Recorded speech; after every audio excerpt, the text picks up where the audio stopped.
Actually yoga नाहीये, त्याला योग असं म्हटलं जातं. रेग्युलर योगा आणि योगा थेरपिस्ट, तर या दोघांमध्ये फरक काय आहे? कुठल्याही प्रकारचे मशीन आणि मेडिसिनचा वापर केला जात नाही. भारतामध्ये सुरुवात झाली 5000 वर्षापूर्वी. लोकांना हेही माहिती नाही की श्वास कसा घ्यायचा. जॉईंट पेन किंवा बॅक पेन म्हणजे सर्वात खूप कॉमनली आहे. ती पिंपल्स असतील तर ते जातात. दुसरं म्हणजे चेहऱ्यावरती ग्लो येतो. डायबिटीज किंवा हार्ट रिलेटेड प्रॉब्लेम असतात, तर त्यांच्यासाठी कोणते योगासने आहेत? तर ही एक चेतावणी आहे की तुम्हाला उद्या हार्ट डिसीज होणार आहे. इरेग्युलर पिरियड्स होतात, गर्भधारणामध्ये अडथळे येतात. योगाबद्दल अवेअरनेस हा फार कमी आहे. योगा करतो ते आपल्याला खूप एनर्जेटिक फील होतं. सगळं करण्यासाठी आपल्याला योगा हे एक वरदान.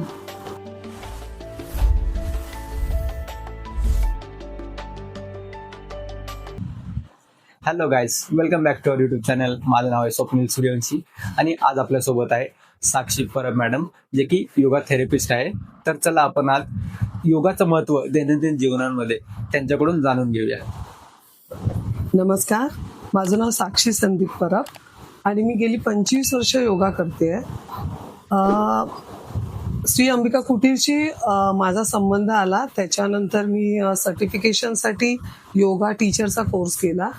त्याच्यानंतर मी योगा थेरपिस्ट झाले आणि अजूनही माझा तो शिक्षणाचा प्रवास चालू आहे आणि मी शिकते आहे. त्याच्यामध्ये माझे क्लासेस चालू आहेत आणि मी पेशंट्स घेते, त्यांना हील करण्याचा प्रयत्न करते, म्हणजे करते डेफिनेटली. आणि हा माझा प्रवास आहे. थँक्यू त्या इन्फॉर्मेशन दिल्याबद्दल. तर मला हे जाणून घ्यायचंय की योगाची म्हणजे योगा रिलेटेड तुम्ही काय सांगू शकता, म्हणजे रेग्युलर योगा आणि योगा थेरपिस्ट, तर या दोघांमध्ये फरक काय आहे? सर्वसाधारण लोकांना हा फार प्रश्न पडतो की योगा ऍक्च्युली योगा नाहीये, त्याला योग असं म्हटलं जातं. आताच्या काळामध्ये त्याला योगा असं म्हटलं जातं. तर योगचे क्लासेस होणं आणि योगा थेरपी याच्यामध्ये खूप फरक आहे. योगाचे क्लासेस म्हणजे ते तुम्हाला प्राणायाम आणि आसन योगासनं तुमच्या ओव्हरऑल फिटनेससाठी आणि फ्लेक्सिबिलिटीसाठी शिकवतात. तर योगा थेरपी मध्ये एखाद्या व्यक्तीचा एखादा आजार असेल, त्याला होत असलेला त्रास असेल, ते त्याच्या अनुषंगाने स्पेसिफिक योगासनं आणि प्राणायाम हे ह्याचा एक प्लॅन केला जातो आणि त्यांच्याकडून प्रॅक्टिस करून घेतली जाते. त्याच्यामध्ये आवश्यक असेल तर त्यांचे लाईफस्टाईल चेंजेस सुद्धा आहेत. त्याचप्रमाणे त्यांना डाएट चेंजेस सुद्धा करता येतात. आता योगा थेरपीमध्ये हा जो योगासनांचा आणि स्पेसिफिक योगासनांचा आणि प्राणायामांचा जो प्लॅन केला जातो, तो त्या व्यक्तीचा आजार, त्याचं वय, त्याचं वजन, त्याची कॅपॅसिटी, त्याचे दैनंदिन व्यवहार या सगळ्यांचा विचार करून केला जातो. योगा थेरपीमध्ये आणखीन एक गोष्ट आहे की कुठल्याही प्रकारची मशीन आणि मेडिसिनचा वापर केला जात नाही. तर त्यामुळे योगा क्लासेस आणि योगा थेरपीमध्ये हा फरक आहे. योगाची सुरुवात कधीपासून झालेली? योग हे आपल्या भारतामध्ये सुरुवात झाली 5000 वर्षापूर्वी. वैदिक उपनिषदांपासून त्याच्या सुरुवात झालेली आहे. त्याच्यामध्ये प्रत्येक प्रकारचा योग म्हटला जातो, जसं अष्टांग योग आहे, हठ योग आहे, घेरंड संहिता आहे, किंवा सगळ्या प्रकारचे योग त्याच्यामध्ये सांगितलेले आहेत. तर अष्टांग योग बद्दल म्हणायचं झालं तर महर्षी पातंजल ऋषीने आपल्याला अष्टांग योग दिला आहे. त्याच्यामध्ये यम, नियम, आसन, प्राणायाम, प्रत्याहार, धारणा, ध्यान, समाधी हे आयुष्याचा तुमचं लाईफस्टाईल कशी तुमची असावी ह्याच्याबद्दल ते दिलेलं आहे. आणि त्याच्यामध्ये त्या हिशोबाने तुम्ही जर जगलात तर संपूर्णतः योग्य आयुष्याची पूर्ण लाईफस्टाईलची कशी असावी ह्याचं डीप माहिती त्याच्यामध्ये दिली गेलेली आहे. ओके. मग मॅम, आता माझा पुढचा प्रश्न हा आहे की तुम्हाला योगा थेरपिस्ट होण्यासाठी म्हणजे कोणत्या गोष्टीने तुम्हाला इन्स्पिरेशन आलं? चांगला प्रश्न आहे. मी माझं कॉलेज झाल्यापासून मी योगा करते, म्हणजे योगाची मला प्रचंड आवड आहे. त्यापेक्षाही फिट राहणं आणि ह्याची मला खूप पहिल्यापासून आवड होती. मग जेव्हा मी हे करत होते तेव्हा मला जे फायदे मिळत होते की माझे आजारी पडणं किंवा सर्दी खोकला या छोट्या छोट्या गोष्टींसुद्धा मला व्हायच्या नाहीत. त्यामुळे मला त्याचे फायदे कळायला लागले आणि मग मी त्याच्यामध्ये श्री अंबिका कुटीर यांच्याशी संपर्कात आले आणि तिथून मी सर्टिफिकेशन केलं. आणि मला असं वाटलं की खरंच जे फायदे आपल्याला मिळाले ते इतरांनाही मिळावेत, की आपण का नाही दुसऱ्यांना हील करू शकू या गोष्टीसाठी.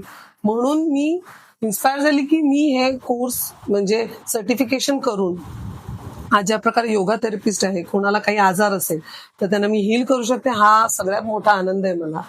तर माझा पुढचा प्रश्न हा आहे की योगा थेरपी कशी हेल्प करते लोकांना अँझायटी आणि डिप्रेशन मधून बाहेर येण्यासाठी? आजकालचं आपलं जे धकाधकीचं जीवन झालंय, त्यामुळे ऑफिस आहे, इतर कामकाज आहे, त्यामुळे लोकांची जीवनशैली फार बिघडलेली आहे. बरोबर. म्हणजे जागरण, कधीही खाण्यापिण्याच्या वाईट सवयी, जागरण आहे, त्याच्यामध्ये इतर ताण आहे, ऑफिस मधला ताण आहे, घरामधला ताण आहे, आजारपण आहे. त्याच्यामुळे लोक फार आणि याच्यामध्ये सगळ्यात मोठं म्हणजे व्यायामाचा अभाव. बरोबर. ही जीवनशैली, तुम्ही ज्या गोष्टी करता आहात रोज जीवनात, त्याच्यामध्ये व्यायाम किंवा एक्सरसाइज हा खूप महत्वाचा आहे. ते लोक विसरत चालली आहेत आणि त्याच्यामुळे एन्झायटी, डिप्रेशन, कारण की एक विचार येतो, मग त्याच्या पाठोपाठ दुसरा विचार येतो आणि अशी कडी लागत जाते आणि ओव्हर थिंकिंग होतं. त्याच्यामुळे एन्झायटी आणि डिप्रेशन आणि एकटेपणा. मी माझा प्रॉब्लेम कोणाशी बोललं तर समोरचा माणूस मला जज करेल किंवा तो काय समजेल, त्याच्यामुळे लोक गप्प राहतात. आणि ही मानसिक, त्यामुळे आत्ताच्या काळामध्ये मानसिक आजार जास्त वाढलेले बरोबर. आहेत. तर या आजारासाठी योगा हे अक्षरशः वरदान म्हणता येईल. कारण की योग थेरपीमध्ये एन्झायटी आणि डिप्रेशन किंवा एकटेपणा याच्यासाठी प्राणायाम आहेत, जसं की अनुलोम विलोम आहे, की ज्याने आपले सर्व ताणतणाव, आपला जो श्वास, लोकांना हेही माहिती नाही की श्वास कसा घ्यायचा. बरोबर. हल्ली सगळे लोक फक्त उथळ श्वास घेतात, जो आपला ऑटोमॅटिकली चालू आहे तो श्वास घेऊन चाललंय सगळ्यांचं जीवन. पण श्वास हा व्यवस्थित घेतला तर त्याचे कितीतरी फायदे लोकांना मिळू शकतात. तर त्यासाठी प्राणायाम शिकणं खूप गरजेचं आहे. जेव्हा तुम्ही, आपलं मन हे खूप स्थिर नाहीये, कुठल्याच गोष्टीमध्ये सतत भटकत असतं, तर त्याला स्थिर करणं हे प्राणायामामुळे आपण शक्य होतं. मन स्थिर झालं की ऑटोमॅटिक एन्झायटी, डिप्रेशन या सगळ्या गोष्टी हळूहळू कमी होतात. ब्लड प्रेशर कमी होतं, मानसिक समाधान मिळतं. त्याचबरोबर जेव्हा मन स्थिर होतं तेव्हा तुम्ही आसनं करू शकता. कारण की जेव्हा तुमचं, जो म्हणतात ना आसनांमध्ये बॅलन्स, हा जेव्हा तुमचं मन स्थिर होतं तेव्हा तुम्ही योग्य प्रकारे करू शकता. त्यामुळे योगा हा मेंटल हेल्थ, डिप्रेशन म्हणा किंवा एन्झायटी मध्ये हा सगळ्यात वरदान आहे. आणि त्याच्या सरावाने लोकांना लवकरात लवकर त्याचे बेनिफिट्स मिळतात. जर एखाद्याची योगा थेरपी चालू असेल तर त्यासोबत त्याने मेडिसिन घेतले तर चालतात का? मी सुरुवातीला म्हटलं तसंच आहे की योगा थेरपीमध्ये स्पेसिफिक योगासनं आणि स्पेसिफिक प्राणायाम हे दिले जातात. ते योगा थेरपीमध्ये कुठल्याही प्रकारचे मशीन किंवा मेडिसिन्स दिली जात नाही. तर एखादा जर पेशंट माझ्याकडे आला की तो एखाद्या रोगाने त्रस्त असेल तर डॉक्टरने दिलेल्या प्रिस्क्रिप्शन बरोबर तुम्ही योगा थेरपी करू शकता. कारण की त्याच्यामध्ये त्यांच्या आजारपणाला अनुषंगून आम्ही काही योगासनं किंवा प्राणायाम सांगतो. आणि जर का तुम्ही ह्या दोन गोष्टींचा ताळमेळ व्यवस्थित घातलात की तुमची औषधं रेग्युलर चालू आहेत आणि जर तुम्ही योगासनं केली तर तुम्हाला त्याचे फायदे अधिक मिळू शकतात आणि काही दिवसांनी तुमच्या गोळ्या कमी होऊ शकतात. त्या तुम्हाला डॉक्टरशी कन्सल्ट करूनच कमी कराव्या लागतील, त्या स्वतःच्या मनाने करायच्या नाहीये. बरोबर. पण योगासनाचा तुम्हाला खूप फायदा होतो आणि त्या रोगाची जी इंटेन्सिटी असते ती कमी होते. तुम्ही एखादी अशी हिलिंग स्टोरी सांगू शकता का जी पॉवरफुल, ज्याने योगा थेरपीने त्यांच्या लाईफमध्ये चांगला इम्पॅक्ट झाला? नक्कीच. कारण की मी जे काही पेशंट घेते, काही स्टुडंट्स येतात माझ्याकडे, त्यांना तर खूपच फायदा झालाय. तर एक सांगण्यासारखी गोष्ट अशी आहे की एक माझ्याकडे क्लायंट आली होती, तिला पाय प्रचंड दुखायचे, म्हणजे पाय प्रचंड दुखायचे तिचे, आणि पाय पोटऱ्या दुखायच्या पूर्ण नी पासून, नंतर ते दुखणं पूर्ण वरती संपूर्ण पायापर्यंत पसरलं आणि प्रचंड दुखायला लागले. आणि ती सुरुवात होती. आणि त्या टीचर आहेत, शिक्षिका आहेत, त्यामुळे त्यांना सतत उभं राहणं आणि ट्रॅव्हलिंग करणं, त्याच्यामध्ये पण कधी बसायला मिळालं नाही मिळालं, उभं राहणं, परत घरी आल्यावर जी कामं चालू असतात त्याच्यातही बायकांना बसायला मिळत नाही. तेव्हा मी तिला योग थेरपी दिली, त्या अनुषंगाने काही आसनं दिली. कारण की ते डीव्हीटी तिला डायग्नोज झाली होती, डीप वेन थ्रोम्बोसिस. त्याच्यामध्ये आपल्या ज्या पायाकडे ज्या वेन्स असतात त्या हृदयाकडे रक्त घेऊन जातात, त्याच्यामध्ये सतत उभं राहिल्यामुळे रक्ताच्या क्लॉट्स तयार होतात, गाठी तयार होतात आणि त्या नंतर पुढे रक्तप्रवाहाबरोबर पुढे जाऊ शकतात, त्या धोकादायक असू शकतात. पण जेव्हा हिला जस्ट त्या गोष्टीची सुरुवात होती, त्यामुळे तिला 3 सेशनमध्ये मी योग थेरपीचे फक्त 3 सेशन दिले आणि तिला खूप फरक पडला. म्हणजे 100त म्हटलं तरी 80% तिला फरक पडला. आणि जे दुखणं होतं ते खूप प्रमाणात कमी झालं. आणि तिने अक्षरशः मला सांगितलं की गोळ्या खाऊन जसा आम्हाला इफेक्ट येतो तसा त्यापेक्षा तुमचा जास्त. योग थेरपीचा मला फरक पडला. आणि ती रेग्युलर आता शिकवायला जाते. तिला काही सांगितलेले आहेत इन्स्ट्रक्शन्स, याचा सराव रोज करणं गरजेचं आहे. ही काही गोळी नाहीये की तुम्ही स्ट्रीप मधून काढून खाल्ली. पण जर का तुम्ही आपला आजारपण, मुख्यतः आजारपण कसं असतं की आपले जे मसल्स असतात ते स्टिफ होतात, हे एक आजारपण आहे. कसं की आपल्या व्यायामाचा अभाव, आपण एक्सरसाइज करत नाही, खातो पितो झोपतो, सगळ्या गोष्टी करतो, 8-8 तास बसतो, त्याच्यामुळे आपले मसल्स असतात ते स्टिफ होतात आणि नंतर ते एखाद्या आजारपणाच्या रूपाने बाहेर येतात. बरोबर. तर सगळ्यांना मला विनंती आहे की सगळ्यांनी एक्सरसाइज किंवा योगासन कुठल्याही प्रकारचं, मी असं नाही म्हणत की तुम्ही योगासनच करा, कुठल्याही प्रकारचा एक्सरसाइज तुमच्या लाईफस्टाईलमध्ये इन्क्लूड करणं खूप गरजेचं आहे. राईट. तर माझा पुढचा आपल्यासाठी हा प्रश्न आहे की जॉईंट पेन किंवा बॅक पेन हा म्हणजे सर्वात खूप कॉमनली आहे, तर त्याच्या रिलेटेड थोडं तुम्ही सांगू शकता? जॉईंट पेन आणि बॅक पेन हे सर्वसाधारण आता सगळे कॉमन आजार झालेले Right. आहेत. आणि सुरुवातीला जसं तू म्हणालास तसं की बॅक पेन, तर बॅक पेन होण्यामागे खूप कारण आहेत. आपण एक स्पेसिफिक कारण शोधायला गेलो तर ते फार कठीण आहे.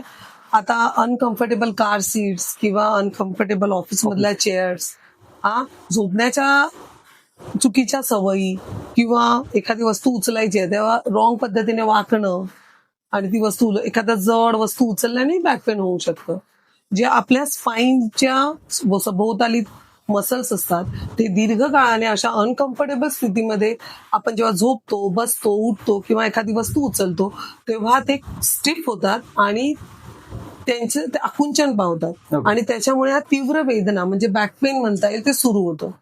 आता याच्यामध्ये अक्यूट बॅक पेन ही असतं की दीर्घकाळ तुम्ही समजा एखाद्या अनकम्फर्टेबल सीटमध्ये बसता आहात, सुरुवातीला तुम्हाला काही त्रास होणार नाही किंवा काही थोडंसं डिस्कम्फर्ट वाटतो, पण थोड्या दिवसाने आपल्याला त्याची सवय होते, पण ते बरोबर नाहीये. आणि मग सडनली अक्यूट बॅक पेन सुरू होतं, जे एकदम सडन सुरू होतं आणि त्याची इतकी तीव्र वेदना असते की माणसाला सहनही होत नाही. मग अशा वेळी तुमची पूर्णतः हालचाल बंद होते. ओके. मग अशा वेळी काय केलं पाहिजे, तर एखाद्या बेडवरती त्या व्यक्तीला झोपवलं पाहिजे, जेणेकरून त्याच्या पाठीचे स्नायू हे रिलॅक्स होतील.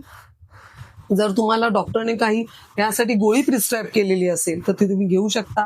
त्याचबरोबर हॉट आणि कोल्ड ह्या कुठल्याही इलेक्ट्रिक किंवा पाण्याच्या शेक तुम्ही घेऊ शकता. त्याचप्रमाणे हलक्या हाताने तेलाचा मसाजही करू शकता. पण बॅक पेनसाठी जर तुम्ही म्हणाल सर्वोत्तम गोष्ट आहे तर रेस्ट. ओके. आठवडाभर संपूर्णतः रेस्ट करणं हे खूप गरजेचं आहे. आणि त्याच्यानंतर हा पूर्ण बरं झाल्यावरती हा परत होऊ नये यासाठी काही आसन आहे, जसं आहे भुजंगासन आहे, अर्धशल्भासन आहे, सेतुबंधासन आहे. त्याच्यामुळे तुमचं बॅक पेन कायमचं बरं होऊ शकतं. हो. आता याच्यामध्ये तुम्ही म्हणाल की नेक पेन बरोबर बॅक पेन बरोबर अप्पर बॅक पेन आहे, शोल्डर पेन आहे, हा पण सर्वत्र कॉमन आजार झालेला आहे. त्याच्यामध्ये तुम्ही द्विकोणासन देऊ शकता, भुजंगासन देऊ शकता, शलभासन देऊ शकता. आणि याच्यामध्ये शवासन हे सगळ्यात गुणकारी आहे की ज्याच्यामध्ये पूर्णतः 15 मिनिटाची झोप ही तुम्हाला 8 तासाची झोप पूर्णतः भरून काढण्याचा त्याच्यामध्ये तुम्हाला फायदा होतो. आता बॅक पेन होण्यामागे जसं मी सुरुवातीला म्हणाले की अनेक कारण आहेत. त्याच्याबरोबर तुमचा आहार कसा असला पाहिजे, तुमची लाईफस्टाईल कशी आहे, बरोबर. हे सुद्धा फार महत्वाचं आहे. कारण की जर तुम्ही सात्विक, मी असं नाही म्हणणार की सात्विक आहार घ्या, पण जो काही आहार घ्याल तो हलका फुलका हवा. कारण की कॉन्स्टिपेशन झालं की बॅक पेन उद्भवतच. ओके. त्यामुळे गट हेल्थ तुमची चांगली ठेवणं हे तुमच्या हातात. त्याचबरोबर अर्थरायटिस म्हणजे नी पेन आहे, हे सर्वात आता कॉमन झालंय. पूर्वीच्या काळी जे वृद्ध लोक असायचे त्यांना हे त्रास व्हायचे, पण आजकाल सर्वसाधारण यंगस्टर्स मध्ये पण ते दिसायला लागले आहे. तर arthritis is inflammation of the synovial joint. म्हणजे आपले जे जॉईंट्स असतात त्याच्यामध्ये एक प्रकारची वेदना होणं, ती लालसर होणं, त्याच्यात सूज येणं, या सगळ्या गोष्टी अर्थरायटिस मध्ये होतात. तर आता अर्थरायटिस मध्ये तुम्ही म्हणाल की काय करू शकतो, तर योगासनाचा अर्थरायटिसला खूप फायदा होतो.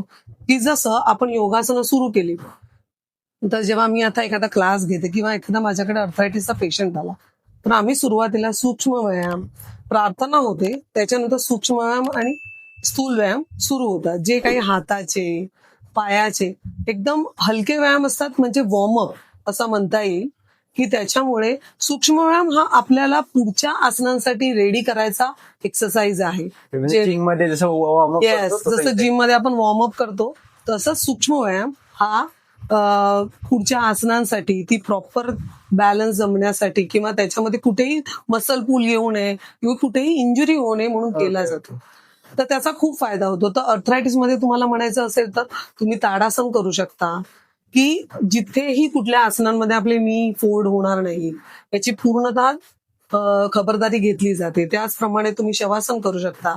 तुम्ही त्याच्यामध्ये भ्रामरी, अनुलोम विलोम हे प्राणायाम करू शकता आणि अतिशय हलके फुलके हालचालीचे एक्सरसाइज तुम्ही नक्कीच करू शकता आणि त्याच्यामुळे तुमच्या जॉईंट्सना लुब्रिकेशन मिळतं आणि तुम्हाला चालण्यामध्ये थोड्याच दिवसाने त्याच्या सरावाने खूप फायदा होतो. म्हणजे ते पेन कमी होतं.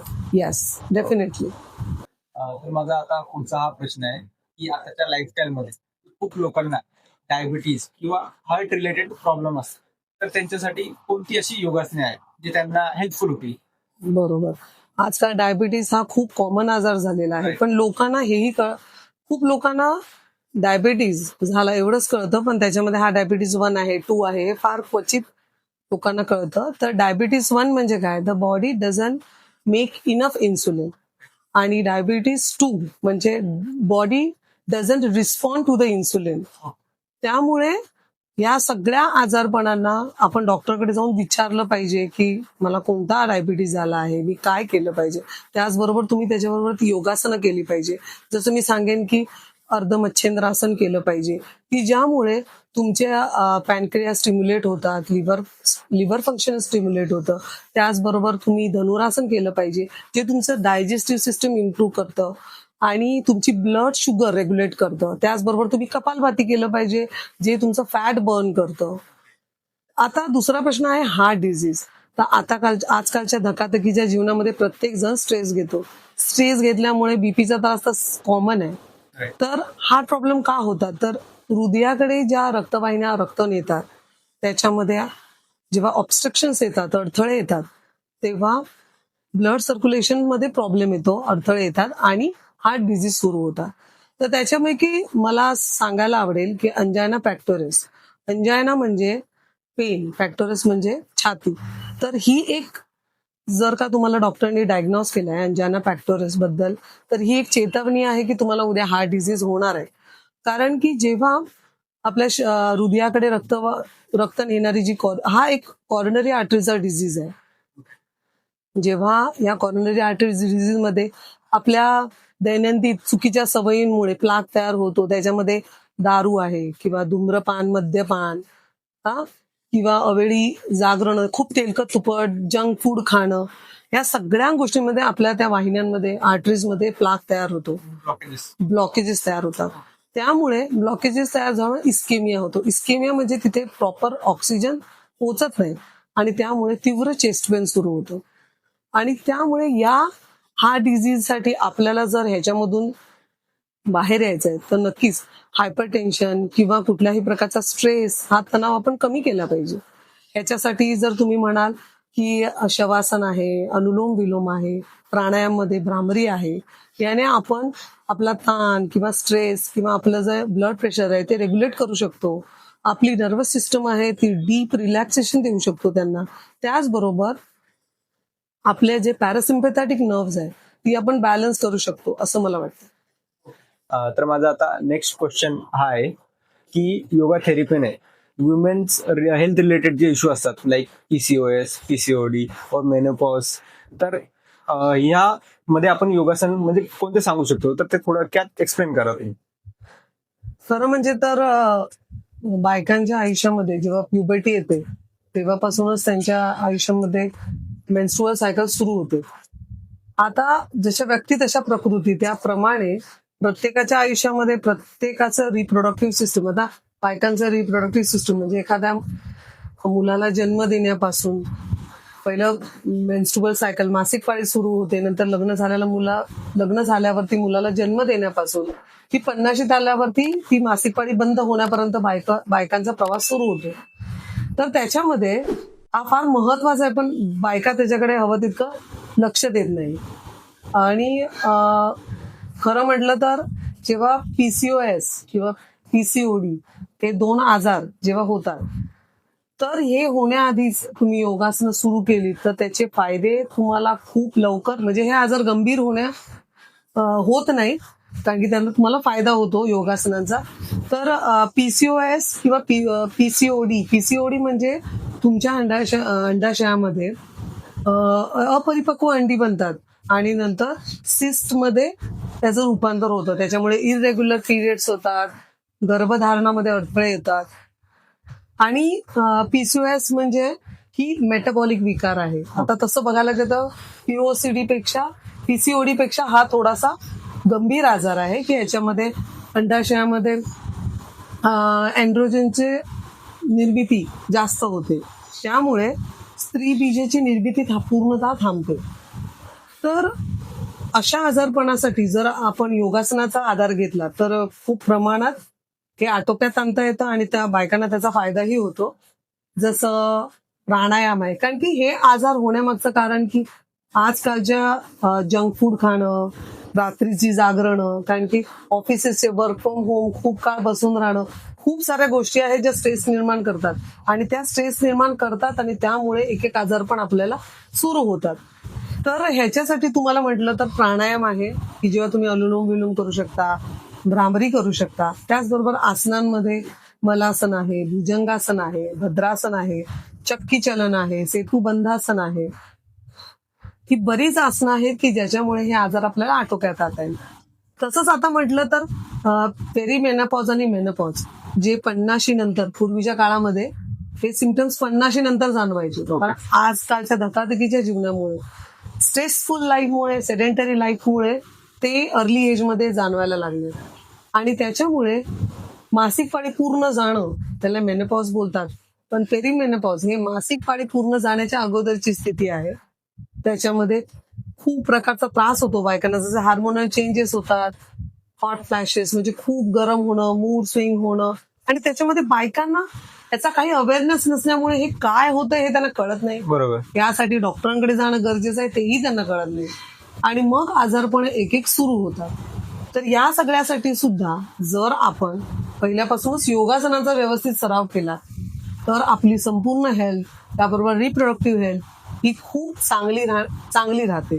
त्याच्यामुळे ह्याची जी इंटेन्सिटी असते मेनोपॉजची किंवा पेरीमेनोपॉजची, ही काही प्रमाणात कमी होते.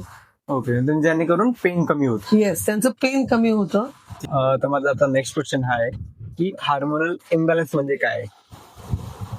हार्मोनल इम्बॅलन्स मध्ये आपल्या शरीरामध्ये मेन हार्मोन्स जे असतात ते संपूर्णतः खूप महत्वाचे आहेत. ते आपल्याला जसं काही कारणांसाठी फार उपयोगी आहेत, पण ते जर एक्सेस प्रमाणात जास्त झाले तर आपला हार्मोन इम्बॅलन्स होतो. ओके. त्यामुळे खूप सारे आजारपण येतात. मेन म्हणजे मन अस्थिर होतं, एन्झायटी, डिप्रेशन, याच्यामध्ये हार्मोनल इम्बॅलन्स हा किंवा खूप मोठा कार्यभाग आहे. तर त्याच्यासाठी आपण प्राणायाम करू शकतो, ध्यान करू शकतो, योगनिद्रा आहे, शवासन आहे. प्राणायाममध्ये सूर्यभेदी आणि चंद्रभेदी असं एक नाडी शोधून प्राणायाम त्याला बोलतात, की त्याच्यामध्ये सूर्यभेदी म्हणजे राईट नॉस्ट्रिलने इनहेल करायचं, लेफ्ट नॉस्ट्रिलने एक्झेल करायचं, आणि चंद्रभेदी म्हणजे लेफ्ट नॉस्ट्रिलने इनहेल करायचं, राईट नॉस्ट्रिलने एक्झेल करायचं. तर ह्या काय आहे तर हठप्रदिकीप्रमाणे ठ म्हणजे ह ही आपली सूर्यनाडी आहे म्हणजे जी राईट आहे, आणि ठ ही आपली लेफ्ट नॉस्ट्रिल आहे जी चंद्रनाडी आहे. तर या दोन्ही नाड्यांचं संतुलन करणारा एक प्राणायाम आहे, तो म्हणजे अनुलोम विलोम. त्याच्यात अल्टरनेट नॉस्ट्रिलने ब्रीदिंग करता येते. त्याच्यामुळे कुठल्याही गोष्टीचा समतोल की जेव्हा साधला जातो तेव्हा ती गोष्ट पूर्णतः स्थिर होते, त्याच्यामध्ये संतुलन येतं. तशाच प्रकारे आपलं शरीर बनलेलं आहे. त्याच्यामध्ये जे हार्मोन्स असतात ते अनुलोम विलोम म्हणा किंवा चंद्रभेदी म्हणा, सूर्यभेदी प्राणायामने ते संतुलन साधलं जातं. त्याच्यामुळे हार्मोन्सचं जास्त वाढणं किंवा खूप प्रमाणात कमी होणं हे एक आजार पण आणू शकतं. तसंच ह्या प्राणायामाने त्याच्यामध्ये संतुलन राखलं गेल्यामुळे त्याच्यावर आपण कंट्रोल करू करू शकतो. तर माझा पुढचा प्रश्न हा आहे की योगा थेरपी हे एल्डरली पीपलसाठी म्हणजे सेफ आहे का? हो, योगा हा एल्डरली लोकांसाठी सुद्धा खूप फायदेशीर आहे. तसं म्हटलं तर योग हा जे तरुण असतात त्यांच्यासाठी वेगळा असतो आणि जे वृद्ध असतात त्यांच्यासाठी वेगळा असतो. मोस्ट प्रॉब्ली आपल्या इथे असं घडतं की रिटायर्ड झाल्यानंतर माणसाला असं वाटतं की संपलं माझं आयुष्य, आता याच्या पुढे काही नाही. तर रिटायर्ड नंतर आता आम्ही काय करायचं, कारण की पूर्ण आयुष्य धकाधकीच्या जीवनामधून गेलेलं असतं. बरोबर. त्याच्याशिवाय मुलांची लग्न झालेली असतात, नातवंड, ह्या सगळ्या गोष्टी असतात. मग त्याच्यामध्ये जेव्हा तुम्ही रिटायर झाल्यावर एक खाली पण येतो, एक आता करायचं काय, हा खूप वेळ वेळेचा असतो. खूप वेळ असतो, या वेळेचा काय सदुपयोग करायचा. तर त्यावेळेला तुम्ही योगा करू शकता, कारण की योगा हा मानसिक स्वास्थ्य तर आहेच, त्याबरोबर शारीरिक हेल्थसाठी पण खूप चांगलं आहे. जेणेकरून तुम्ही वेगवेगळी आसनं करू शकता. आता जी म्हातारी माणसं असतात त्यांच्यामध्ये त्यांची खूप सारे प्रॉब्लेम्स असतात, आजार असतात, त्यांना चालायलाही प्रॉब्लेम असतो. बरोबर. मग अशा प्रसंगी हलके फुलके सूक्ष्म व्यायाम देता येतात, जे हाताच्या मुवमेंट्स असतात, पायाच्या मुवमेंट्स असतात. त्याच प्रकारे सूर्यनमस्कार हा सगळ्यात जास्त कॅलरी बर्नर म्हटला जातो.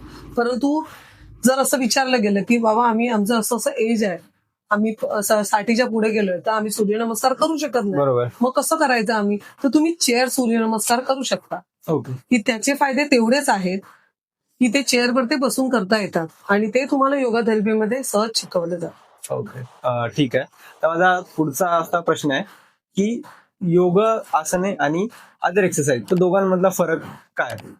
हा, नक्कीच. कारण की अदर एक्सरसाइज जे असतात ना, त्याच्यामध्ये आपल्याला तो फक्त शारीरिक एक्सरसाइज असतो. ओके. पण योगा जो आहे ना, हा शारीरिक, मानसिक आहे, जो आपल्याला स्थिरता देतो.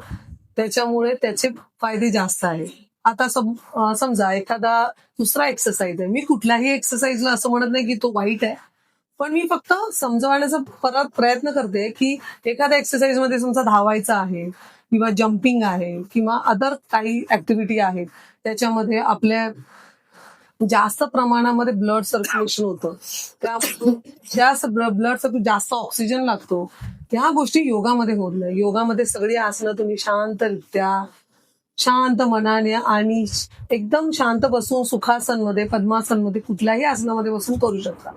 जसं तुम्ही इतर आसनांमध्ये खूप सारे स्ट्रेंथ लागते, तसं योगामध्ये लागत नाही. योगामध्ये तुम्ही कुठेही शांत बसून करू शकता.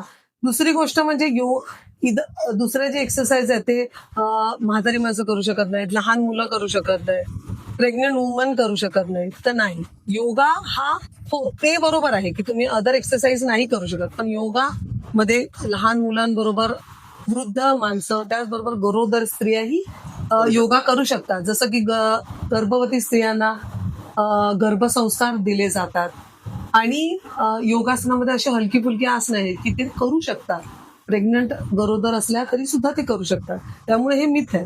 दुसरं म्हणजे की आपण जेव्हा अदर एक्सरसाइज करतो तेव्हा खूप थकतो, पण जेव्हा आपण योगा करतो ते आपल्याला खूप एनर्जेटिक फील होतो आणि खूप उत्साह, म्हणजे दिवसाभराची सगळी एनर्जी आपण स्टोअर करतो आणि आपला संपूर्ण दिवस त्या एनर्जीवरती जातो असं म्हटलं जातं. त्याचबरोबर सपोज आपण खूप थकलेलो आहोत आणि आता आपल्याला त्राणच उरले नाहीये की बाबा कुठे जावं दुसऱ्या एक्सरसाइज करायला, तर तुम्ही बसून 3 प्राणायाम कोणतेही, तुमचा अनुलोम विलोम आहे, भ्रामरी आहे किंवा चंद्रभेदी आहे, ते केलेत तरीही तुम्हाला मानसिक स्थिरता मिळतो. दुसरी गोष्ट, जसं बाकीच्या एक्सरसाइजला खूप सारे इक्विपमेंट्स लागतात, जागा लागतात, तसं योगामध्ये लागत नाही. एक मॅट आणि ती जेवढी राहील तेवढा रूम असेल, अगदी प्रचंड मोठा रूम हवा असं काही नाही. तर हा फरक आहे की ज्याच्यामध्ये तुम्ही मानसिकरित्याही शांत होता, शारीरिकरित्याही तुम्ही स्टेबल होता. थँक्यू. चांगला आन्सर. तर माझा नेक्स्ट क्वेश्चन हा आहे की तुम्ही इच इंडिव्हिज्युअलसाठी वेगवेगळे योगा सेशन अशी थेरपीज देतात का? जसं माझ्याकडे ज्या प्रकारचे पेशंट्स येतात किंवा काही वेट लॉस साठी येतात, काही हायपर टेन्शनसाठी येतात, काही बॅक पेन आहे, अर्थरायटिस आहे, त्या अनुषंगाने आम्ही ते प्लॅन करतो. त्यामुळे पहिल्यांदा त्यांचं काउन्सिलिंग होतं. त्यांना काय आजार आहेत, कुठल्या गोळ्या चालू आहेत, ते सगळं विचारलं जातं. त्या हिशोबाने त्यांच्यासाठी त्यांच्या वया हिशोबाने किंवा त्यांचा जो त्रास आहे त्या हिशोबाने आम्ही तो एक प्लॅन आखतो आणि त्या हिशोबाने त्यांना तो दिला जातो. तर जसं माझ्याकडे एखादा थायरॉइडचा पेशंट आला तर त्याला मी अर्धमच्छिंद्रासन दिलं की ते थायरॉइड ग्लँडसाठी खूप चांगलं आहे. त्याच्यानंतर धनुरासन आहे आणि उज्जयी प्राणायाम आहे की जो ऍक्टिव्हेट करतो थ्रोट चक्राला, कारण की त्याच्यामुळे थायरॉइड पॅराथायरॉइड ग्लँडला आपल्याला एक प्रकारचा फायदा होतो. त्याचबरोबर ओबेसिटीसाठी किंवा वेट लॉस आहे, वेट लॉससाठी कोणी आलं तर त्यांना आम्ही सूर्यनमस्कार देतो, कारण की हा पूर्ण फुल बॉडी कॅलरीज बर्नर आहे. त्याचप्रमाणे आम्ही त्यांना देतो सगळ्या प्रकारची आसनं त्यांना देऊ शकतो. फॅट लॉस साठी आल्यावरती त्या धनुरासन आहे किंवा वज्रासन आहे, शलभ सेतुबंधासन आहे आणि त्यांना कपालभाती दिली गेली जाते की ज्याच्यामुळे ॲब्डॉमिनल फ्लॅट रिड्यूस होतं. त्याच अनुषंगाने सपोज एखादा कॉन्स्टिपेशनची तक्रार घेऊन आला तर त्याच्यासाठी आम्ही त्यांना कपालभाती प्राणायाम देतो की ज्याने ॲब्डॉमिनल फॅट बर्न होतं. अग्निसार हा आम्ही प्राणायाम देतो की त्याच्यामुळे गट हेल्थ आपली इम्प्रूव्ह होते. जसं कॉन्स्टिपेशन हा मूळतः पोटाचा आजार असल्यामुळे गट हेल्थसाठी आपण त्यांना वक्रासन, वज्रासनाचाही जेवल्यानंतर आपण 10 मिनिटं त्या स्थितीत बसलो तर आपलं जेवण लवकर डायजेस्ट होतं आणि कॉन्स्टिपेशनचा त्रास होत नाही.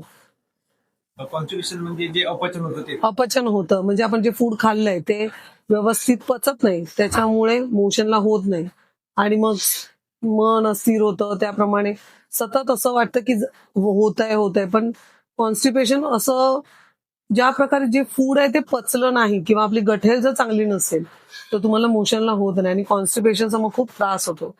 तर त्यासाठी तुम्ही जेवण झाल्यानंतर वज्रासनमध्ये 10 मिनिटं बसला तर तुम्हाला त्याचा खूप फायदा होऊ शकतो.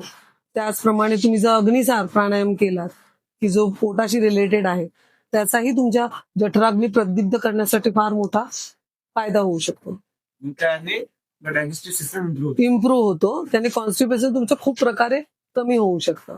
तर माझा नेक्स्ट क्वेश्चन हा आहे की कोणीही म्हणजे ज्याला इच्छा असेल तो योगा थेरपिस्ट बनू शकतं, तर त्याला तुम्ही काय गायडन्स द्याल? हा नक्कीच. पहिली गोष्ट म्हणजे आवड पाहिजे, योगाची आवड असणं खूप गरजेचं आहे, कारण की जर आवड असेल तरच तुम्ही त्याच्यामध्ये सक्सेसफुल होऊ शकता. तर तुम्हाला योगा थेरपिस्ट बनण्या अगोदर योगा टीचर होणं खूप गरजेचं आहे. त्यासाठी 200 आवर्सचं टीटीसी म्हणजे टीचर ट्रेनिंग कोर्स हा करणं गरजेचं आहे. त्याच्यानंतर तुम्ही 800 to 1000 आवर्सचा योगा थेरपिस्टचा कोर्स करू शकता. तर त्याच्यामध्ये काय येतं, तर त्याच्यामध्ये अॅनाटॉमी, फिजिओलॉजी असते, त्याचबरोबर पॅथॉलॉजी आणि मेडिकल कंडिशन्स, त्याचबरोबर थेरप्युटिक योगा प्रॅक्टिस असते, क्लिनिकल असेसमेंट असते आणि केस स्टडीज असतं. त्याचप्रमाणे मेंटल आणि इमोशनल हिलिंग ट्रेनिंग असतं. त्या सगळ्याचा आपण जास्त प्रकारे फक्त योगा हा योगासनं आणि प्राणायाम पुरताच सीमित नाहीये, तर तो सगळ्या गोष्टीमध्ये येते. त्याच्यामध्ये भगवद्गीता आहे, गेरंड संहिता आहे, सगळ्या गोष्टी आहेत. तर त्या तुम्हाला त्याबरोबर अॅनाटॉमी पण शिकता येते आणि तुम्ही योगा थेरपिस्ट झाल्यावर जो फायदा तुम्ही स्वतः घेतला आहे तुम्ही इतरांनाही देऊ शकता. ओके, मग ते ऍज अ करिअर ऑप्शन पण त्याला चूज करू शकतो. Yes, definitely. कारण की त्याने जर फायदा होत असेल तर एखाद्या आजारी व्यक्तीला आपण ते देऊन त्याला त्या त्रासापासून मुक्त करू शकतो. ओके, ठीक आहे, चांगला आन्सर होतं. आता माझा हा आहे की ह्याच्यासाठी ड्युरेशन किती आहे, म्हणजे किती वेळाचा कोर्स असा किंवा 3 महिने 6 महिने असा किती टाइम लागतो त्याला? आता योगा टीचर तुम्हाला बनायचं असेल तर मी श्री अंबिका कुटीर यांच्याकडून सर्टिफिकेशन मी तिथून केलेलं आहे. तर तुम्हाला 4 महिन्याचा तो कोर्स असतो. ओके, 200 आवर्स त्यांचं तसं कोर्स आहे. त्याच्यानंतर योगा थेरपीसाठी तो तुम्हाला 800 आवर्सचा कोर्स आहे. तो केल्यावरती तुम्हाला आयुष मिनिस्ट्री तर्फे जी दिल्ली बोर्डाकडून तुम्हाला त्याचं सर्टिफिकेशन मिळतं. तर माझा हा क्वेश्चन आहे की तुमचं ध्येय काय म्हणजे योगाला घेऊन? योगा संबंधी बोलायचं झालं तर योग जेव्हापासून माझ्या आयुष्यामध्ये आला त्यामुळे मला अनेक फायदे झाले आणि कोणताही आजार किंवा रोगमुक्त आहे म्हटलं तरी चालेल. कुठल्याही प्रकारच्या गोळ्या मी घेत नाही.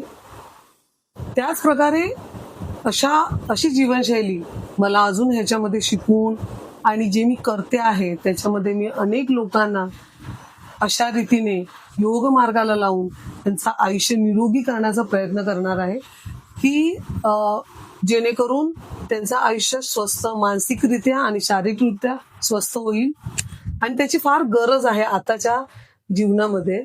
त्यामुळे माझं आयुष्याचं हेच ध्येय आहे की मी सगळ्या लोकांना या योग साधनेमध्ये एकत्रित आणण्याचा माझा प्रयत्न आहे आणि योग साधना करून लोकांना स्वस्थ करणं हे माझं ध्येय आहे. तर आता आपण आपल्या पॉडकास्टच्या एंडकडे आलोय. तर तुम्ही प्रेक्षकांना योगाबद्दल म्हणजे लोकांना जागरूक हवं तर त्यासाठी काय एक मेसेज द्याल? मेसेज म्हणाल तर असा आहे की आपण ह्या पृथ्वीवरती जन्म जो आपला होतो म्हणजे आपण आई वडिलांच्या पोटी जन्म घेतो तर हे आपल्या हातात नसतं.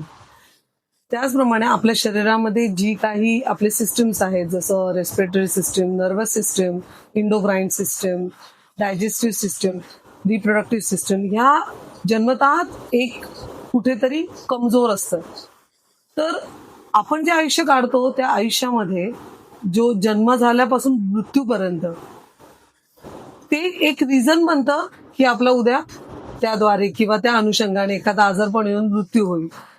तर त्याच्यापासून आपल्याला पण हे म्हणजे आयुष्य नाही. तर त्यासाठी आपण जर योगासनं करून त्यांचा फायदा घेतला तर आपण जी आपली शरीरयष्टी तर तंदुरुस्त ठेवूच शकतो त्याचबरोबर मनाने शरीराने आपण स्टेबल राहतो आणि आजारपण आपल्यापासून फार दूर राहतात. त्यामुळे जसं सुदृढ आयुष्य आपण जगतोय तसंच सुदृढ आयुष्य आपण देऊन गेलो निसर्गाला तर ती सगळ्यात मोठी गोष्ट आहे. आणि ते सगळं करण्यासाठी आपल्याला योगा हे एक वरदान. आपल्याला आयुष्यामध्ये कोणती सिद्धी सापडेल किंवा कोणती सिद्धी मिळेल याचा विचार करण्यापेक्षा जेव्हा तुम्ही योग करणं सुरू करता तर त्याचे बेनिफिट्स एका सिद्धीपेक्षा ही कमी नाहीये. बरोबर. त्यामुळे मी त्याचे फायदे घेतले आहेत, मी ते अंगीकारलं आहे. आणि योग म्हणजे ही फक्त एक तास करण्याची गोष्ट नाहीये तर ती एक लाईफस्टाईल आहे. जसं या निसर्गाने आपल्याला एकदम स्वस्थ शरीर दिलं आहे आणि तसंच आपल्याला जाताना हे तसंच स्वस्थ शरीर निसर्गाला देऊन जाणं हे आपलं कर्तव्य आहे. ज्या प्रकारे आपण आपले काही मौल्यवान वस्तू, ऍसेट्स, नाती संबंधी हे कशा आपण जपतो आणि त्याला अगदी सांभाळून ठेवतो त्याच प्रकारे आपलं आयुष्य, आपलं शरीर हे सुद्धा ऍसेटपेक्षा कमी नाहीये.